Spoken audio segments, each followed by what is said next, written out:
Кыргызстанда үстүбүздөгү жылдын 5 февралынан 4 сентябрга чейин 19813 медициналык адис окуудан өттү. Бул тууралуу Саламаттыкты сактоо министрлигинин орун басары, өлкөнүн башкы санитардык дарыгери Нурболот Үсөнбаев брифингде билдирди. Анын айтымында Бишкек шаарында 5438, Шу областында 1867, Ысык Көл областында 2110, Талас областында 1967, Нарын областында 1643, Жалал Абад областында 2692, Баткен областында 1403, Ош областында 2693 медициналык адис окуудан өткөн. Саламаттыкты сактоо министрлиги эпидемияга каршы иштерди күчөтүп, мед кызматкерлерди кайра окутуу боюнча алгылыктуу иштерди жүргүзүүдө. Дистанттык негизинде 7290 дарыгер, орто билимдүү мед кызматкерлер жана колледждин мугалимдери окутулду. Аны менен бирге стационардагы 2-3 даражадагы дарыгерлер, кичи мед персоналдарды кошкондо 4148 кайра окуудан өттү.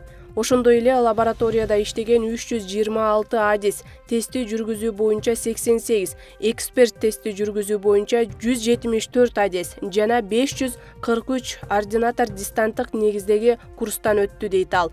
Үсөнбаев жерлерде дагы окутуулар өткөндүгүн айтат. Үй бүлөлүк дарыгерлер борбору, фельдшердик, акушердик пункттарынан 3219 дарыгери окутулган, деди Саламаттыкты сактоо министринин орун басары.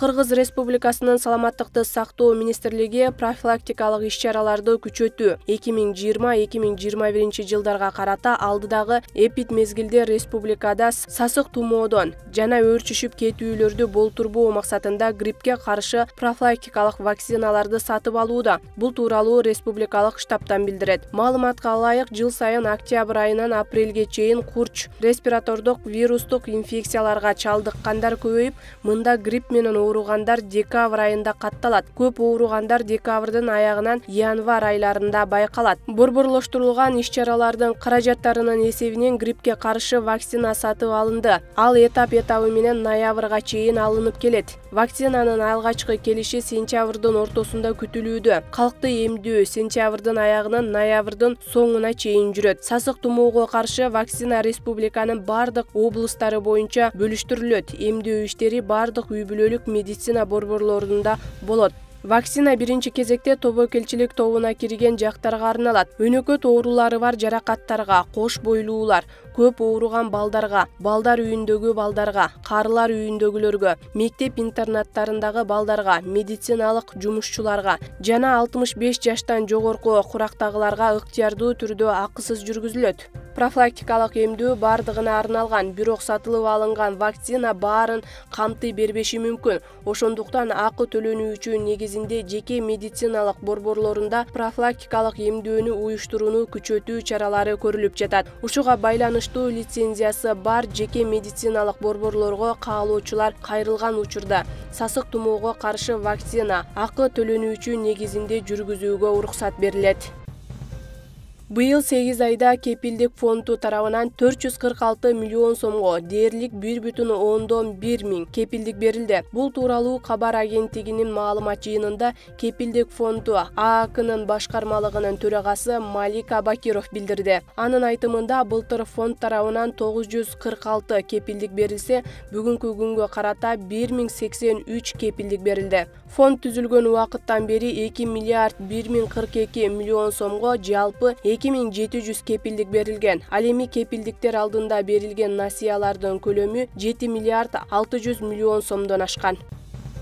Бишкек шаарынын мэриясы жаңы Аккула ипподромунун долбоорго тендер жарыялайт. Муниципалитеттин басма сөз кызматы белгилегендей, ипподромдун азыркы абалы авариялык деп эсептелет. Ал 1947 Кыргыз Республикасынын эмгек сиңирген архитектору Владимир Нусовдун автордук долбоору боюнча курулган. Тилекке каршы имараттын техникалык абалы жана курулушу азыркы нормаларга ылайык келбейт жана адам өмүрүнө коркунуч жаратат. Кыргыз Республикасынын өкмөтүнө караштуу Улуттуу архитектура, курулуш жана турак жай коммуналдык чарба мамлекеттик агенттигинин алдында жер титирөөгө, туруктуу курулуш жана инженердик долбоорлорго мамлекеттик институтунун техникалык корутундусуна ылайык 2019-жылдын 29-ноябрындагы ипподромдун аймагын текшерүүнүн жыйынтыктары боюнча ипподромдун имараты талап кылынган нормаларга жооп бербейт жана жер титирөөгө туруктуу эмес. Ошондой эле авариялык абалда болгондуктан иштөөсүнө жол берилбейт деп айтылган маалыматта. Шаар бийлиги белгилегендей, ипподромдун авариялык техникалык абалын эске алсак, отура турган орундуктарды көбөйтүү менен имаратты реконструкциялоо мүмкүн эмес. Тилекке каршы комплекс көп көрүүчүлөрдү батыра албайт. Ушул жылдын сентябрь айынын башында институттун корутундусунун жана Кыргыз Республикасынын өкмөтүнүн ведомстволор аралык комиссиясынын корутундусунун негизинде Аккула ипподромунун имараты республикалык маанидеги архитектуралык эстетикалык статусун жоготту деп таануу, жана жаңы ипподром комплексин куруу жөнүндө номер 466 токтомдон кабыл алган деп билдиришти муниципалитеттен. Шаар тургундарынын, конокторунун жана спортчулардын коопсуздугу үчүн шаардык мэрия ипподромду талаптагыдай абалга келтирүүсү керек. Анткени Аккула ипподрому Бишкек шаарынын аймагында ат спорт оюндарын өткөрө турган жалгыз жер. Техникалык тапшырма сайтка жайгаштырылат деп айтылат мэриянын маалыматында. Ош областында пандемиялык абалда стационар катары кызмат кылган Кара-Кулжа районунун Чалма айылдык аймагынын Токпай-Тала айылындагы үй-бүлөлүк дарыгерлер тобунун курулушу 1986-жылы бүткөрүлгөн. Типтүү имаратта пандемияга каршы күрөшүүдө 14 орундуу күндүзгү стационар уюштурулган.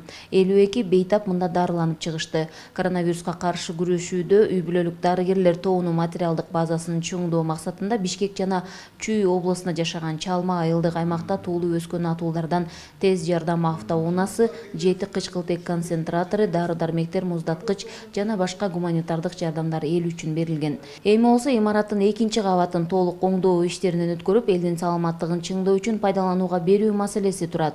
Бул жерде ачып эме кылсак, кайрадан биз оорукананы эме кылсакпы деген, жандандырсакпы деген оюбуз бар да. Ошо алыска кетирбей, ушул жерде күнү-түнү жатып, лечение кылып, эме кылсак, ушу Буйгадан келишет, Капчыгайдан келишет, ушул зонаны кайрадан ушу больницаны восстановление кылсакпы деген эмебиз да, оюбуз бар.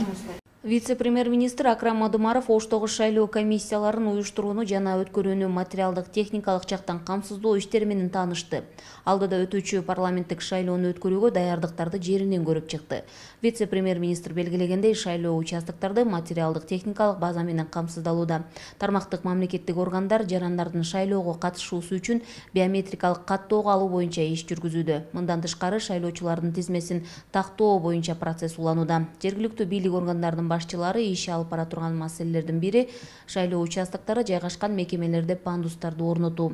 Ушул маселеге көңүл буруу керектигин вице-премьер-министр айтты. Ошондой эле пандемия шартында шайлоо процессинин баардык катышуучулары санитардык коопсуздук нормаларын аткарууга өзгөчө көңүл буруулары керек.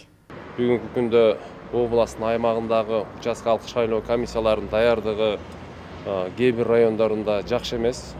Себеби тиешелүү материалдык техникалык базалар боюнча жана ушул участкалык шайлоо комиссияларынын бүгүнкү күндө шайлоо өткөрүү маселелерине окутуу зарыл экендиги мындай белгиленди. Бул кемчилдик катары карасак болот.